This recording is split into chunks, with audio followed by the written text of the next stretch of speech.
सभी को नमस्कार। स्वागत है आज के इस एक और नए वीडियो में। आज हम बात करने वाले हैं, हमारा जो टॉपिक चल रहा है डिमांड, उसमें हम बात करेंगे कि मांग मात्रा में परिवर्तन और मांग में परिवर्तन। देखिए, दोनों ही अलग अलग बातें हैं और इनमें अगर एग्जाम में क्वेश्चन आ जाता है तो कन्फ्यूजन हो ही जाता है। आज की इस वीडियो में हम इन दोनों के बारे में बात करेंगे और कोशिश यही रहेगी कि कोई भी क्वेश्चन इनसे रिलेटेड आए तो वो आपका गलत न हो। तो चलिए देखिए, क्लास के साथ बने रहिएगा। सबसे पहले बात करेंगे मांग मात्रा में परिवर्तन। मांग मात्रा में परिवर्तन, देखिए मांग मात्रा में परिवर्तन और यहाँ है मांग में परिवर्तन, या इसे हम बोल सकते हैं मांग वक्र में विवर्तन। मांग वक्र में विवर्तन या मांग वक्र में इसे शिफ्ट भी कह सकते हैं। ओके, अब यहाँ पर हम बात करेंगे कि जो मांग मात्रा में परिवर्तन है वो किस वजह से होता है, इसका जो कारण है वो क्या है। देखिए, मांग मात्रा में परिवर्तन को हम मांग में विस्तार एक्सपेंशन और मांग में संकुंचन, ठीक है, मांग में संकुंचन कंट्रैक्शन, इन दो स्थितियों की यहाँ पर हम बात करेंगे। तो देखिए, मांग में जो विस्तार है वो वस्तु की कीमत में कमी के कारण होता है। ध्यान रखिएगा, जो मांग में विस्तार होता है किस वजह से होता है, वस्तु की कीमत में कमी के कारण। यहाँ पर आपने यही बात जो है ध्यान में रखनी है।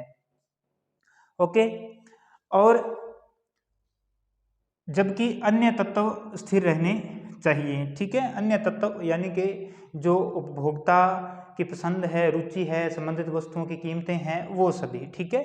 तो अब इसे हम एक डायग्राम के द्वारा इसे हम समझेंगे। तो देखिए, मैं यहाँ पर इसे डायग्राम के द्वारा आपको समझा रहा हूँ। ध्यान यही रखना है कि मांग में विस्तार वस्तु की कीमत में कमी के कारण होता है। ओके, ये आ गया अपना डिमांड कर्व। ओके, देखिए मान लीजिए जो प्रारंभिक कीमत है वो OP है, ठीक है, और जो मात्रा है वो क्या है, OQ है, OQ है, और यहाँ हम कोई बिंदु अंकित कर देते हैं A। अब क्या कह रहे हैं, वस्तु की कीमत में कमी। देखिए, वस्तु की कीमत OP से घटकर मान लीजिए OP1 हो जाती है, OP1 हो जाती है। ओके, यहाँ ये कीमत क्या हो गई, कम हो गई।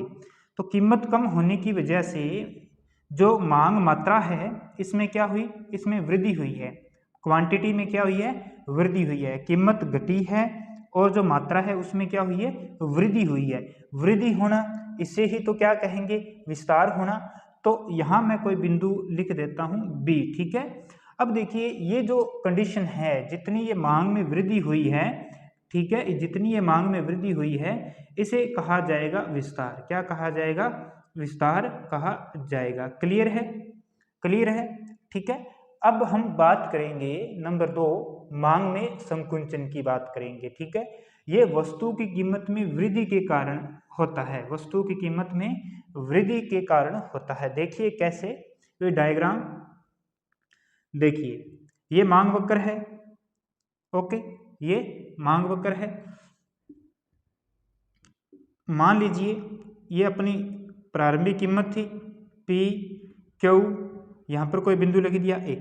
कहता है कि वस्तु की कीमत में वृद्धि, वस्तु की कीमत में वृद्धि, तो कीमत बढ़कर OP से मान लीजिए OP1 हो जाती है। ओके, कीमत में हो गई वृद्धि, ठीक है। देखिए, कीमत में वृद्धि होने के कारण जो मात्रा है वो कम हो गई, वो घट गई, उसका संकुंचन हो गया, ठीक है, उसमें सिकुड़न आ गया, संकुंचन हो गया।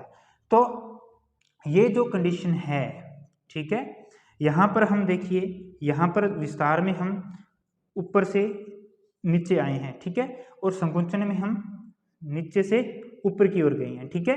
तो ये क्या कहलाएगा, ये जो स्थिति कहलाएगी, ये कहलाएगी संकुंचन। ओके, ये कहलाएगी संकुंचन। क्लियर है दोनों, अच्छे से समझ में आ गया। ध्यान रखना, वस्तु की कीमत में कमी होगी तो विस्तार होगा, और वस्तु की कीमत में वृद्धि होगी तो मांग में संकुचन होगा। अगर आपको ऐसे न समझ में आए तो आपने एक काम करना है, आपने डायग्राम बनाना है और कीमत में पहले कमी का देख लेना। अगर कीमत में कमी हो रही है तो ये विस्तार दिखा देगा, और वृद्धि हो रही है तो ये संकुचन दिखा देगा। ठीक है, तो आप इस तरीके से भी इनको आप सॉल्व कर सकते हो। ओके, अब नंबर 2 पर हम बात करेंगे मांग में परिवर्तन। मांग में परिवर्तन, यहाँ पर देखिए मांग में परिवर्तन, ठीक है, अंतर दोनों में समझ लीजिएगा अच्छे से। मांग मात्रा और मांग में दोनों में अलग अलग हैं ये दोनों। ठीक है, मांग में परिवर्तन को मांग वक्र में विवर्तन भी कहा जाता है या मांग वक्र में शिफ्ट भी कहा जाता है। ठीक है, देखिए जो मांग वक्र में जो परिवर्तन है, इसमें अगर बात करें मांग में वृद्धि, मांग में वृद्धि किसे कहेंगे, मांग में वृद्धि किसे कहेंगे। देखिए मांग में जब वृद्धि होती है, ठीक है, तो मांग वक्र ऊपर की ओर शिफ्ट हो जाता है, ऊपर दाईं ओर खिसक जाएगा। ठीक है, कैसे अभी हम देखेंगे।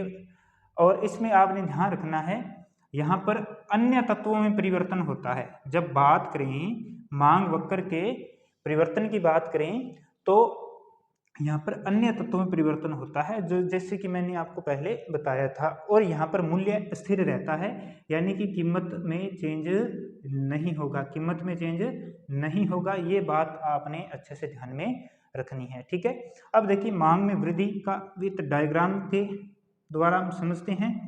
ठीक है, तो यहाँ पर देखिए ये मांग वक्र है। ओके, ये क्या है, मांग वक्र है। यहाँ पर कीमत में परिवर्तन नहीं होगा, कीमत में कोई भी परिवर्तन नहीं होगा। मान लीजिए कि जो अन्य तत्व है उनमें परिवर्तन हो जाता है। उपभोक्ता की, मान लीजिए उपभोक्ता की आय में परिवर्तन हो जाता है, आय में वृद्धि हो जाती है। उपभोक्ता की आय में क्या हो जाती है, वृद्धि। उपभोक्ता में की आय में अगर वृद्धि होगी तो मांग में क्या होगी, बढ़ेगी।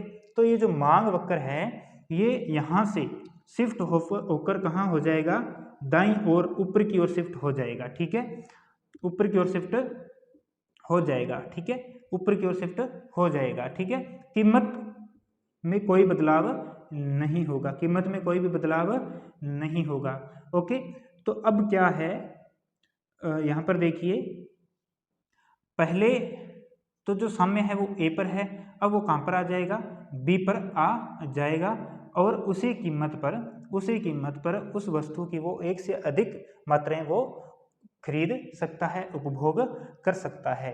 ये देखिए जब मांग में वृद्धि होती है, मांग में जब वृद्धि होती है तो जो मांग वक्र है ऊपर की ओर, ऊपर दाईं ओर, ये दाईं साइड है, ऊपर दाईं ओर शिफ्ट हो जाता है, ऊपर की ओर शिफ्ट हो जाता है। Okay, clear.